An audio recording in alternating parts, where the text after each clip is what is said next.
Bonjour tout le monde, cette semaine, on va parler des hameçons. On va commencer avec les hameçons à saumon. Il en existe plusieurs sortes, il en existe de toutes les couleurs, de toutes les grosseurs. On ne les passera pas toutes aujourd'hui, on va juste donner une base un petit peu pour que le monde puisse comprendre lorsqu'on va parler de tel hameçon, tel type de mouche, quel hameçon est-ce que ça prend. Donc, on va débuter avec les hameçons standards qu'on va utiliser pour les mouches noyées au saumon. Personnellement, j'utilise les Mostad SL73 dans la couleur Black Nickel. Ils sont 2X EV. J'en ai pas encore eu qui se sont fait ouvrir par des poissons.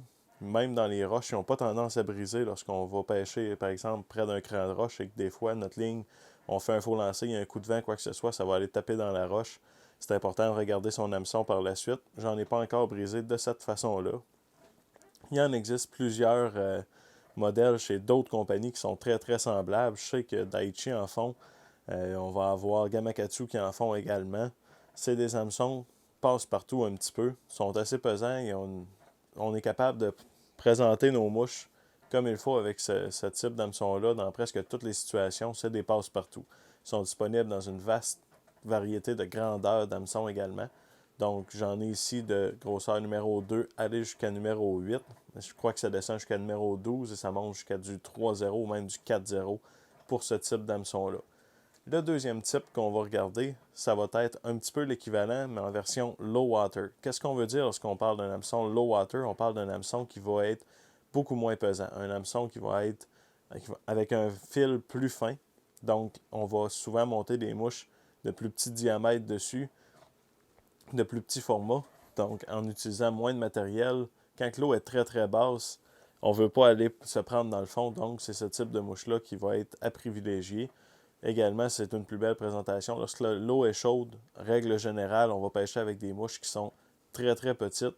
Avec ce type d'hameçon-là, on peut descendre encore plus petit qu'avec des hameçons réguliers et c'est pratique pour ça.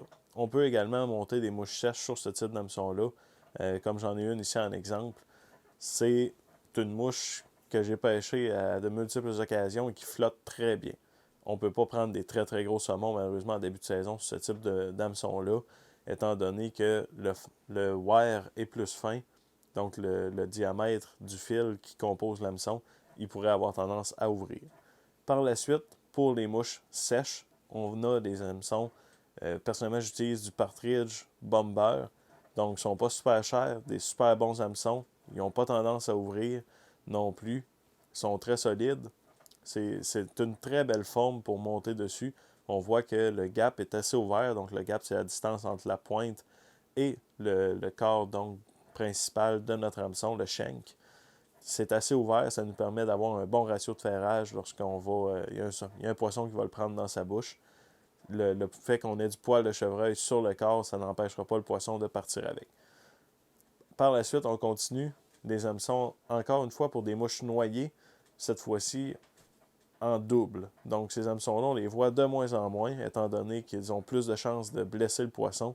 Personnellement, j'en pêche encore, principalement lorsque l'eau est haute, mais qu'elle est quand même chaude. Donc, ça arrive sur la côte nord, par exemple, on a des fosses très très profondes.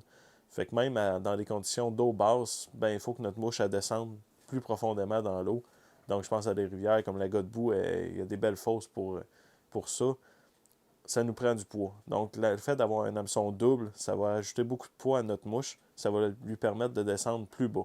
On peut également la présenter plus lentement dans des conditions d'eau plus hautes, un petit peu avec une mouche montée sur un hameçon double. Si jamais on continue, on a les hameçons plus modernes un petit peu. Donc, c'est des Daiichi 2051. Ces hameçons-là sont devenus un petit peu la référence pour les mouches et les mouches speak, donc que le monde va appeler, ou encore les mouches avec des longs hackles en Blue-eared Pheasant, en héron, que ce soit sinon en poil de chevreuil, il y a plusieurs substituts.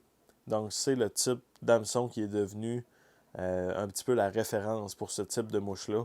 On peut monter également des vraies mouches P dessus, des mouches, des D, ça fait également. Donc c'est un hameçon qui est assez long pour le gap qu'il a. C'est un hameçon qui est assez pesant également. Ça fait des super beaux montages. Puis ça prend beaucoup de poissons au travers du Québec, au travers du monde. C'est des très bons hameçons. À la truite de mer, je m'en sers également. Donc pour monter des streamers, étant donné que le shank est assez long, ça fait des très bons hameçons à streamer. Et dernièrement, donc ce sont des Daiichi 2061. Ceux-là, c'est des hameçons qui vont faire penser un petit peu aux 2051 qui sont plus longs, sauf qu'ils vont être plus courts, beaucoup, beaucoup plus courts, et ils vont avoir une tige qui est très épaisse, donc des hameçons très pesants. Je vais monter souvent des mouches de plus petit format, comme par exemple, là, j'ai une Overtaker qui est montée avec ce type d'hameçon-là. C'est une mouche qui est productive dans des petits formats, comme la Godbout de cristal également. Puis parfois, chez moi, on la monte sur un gros hameçon. On va avoir pas nécessairement le bon ratio là, pour réussir à présenter notre mouche à la bonne profondeur. Donc, pour des mouches qui sont pratiques dans des petits formats, mais qu'on peut pêcher lorsqu'il y a quand même beaucoup d'eau, c'est l'hameçon que je privilégie. Donc, on a fait un petit peu le tour des différents types d'hameçons à saumon qui sont disponibles. Les hameçons modernes, ce sont des hameçons qui sont tous disponibles un peu partout chez vos détaillants, que ce soit à l'Ami du Moucheur, à Chalemont Nature, à la boîte à mouches. Il y en a pas mal partout, ils sont capables d'en avoir. Donc, je vous invite à aimer ma page si jamais vous aimez le contenu que vous voyez et aussi à encourager vos marchands locaux. Donc, à la semaine prochaine.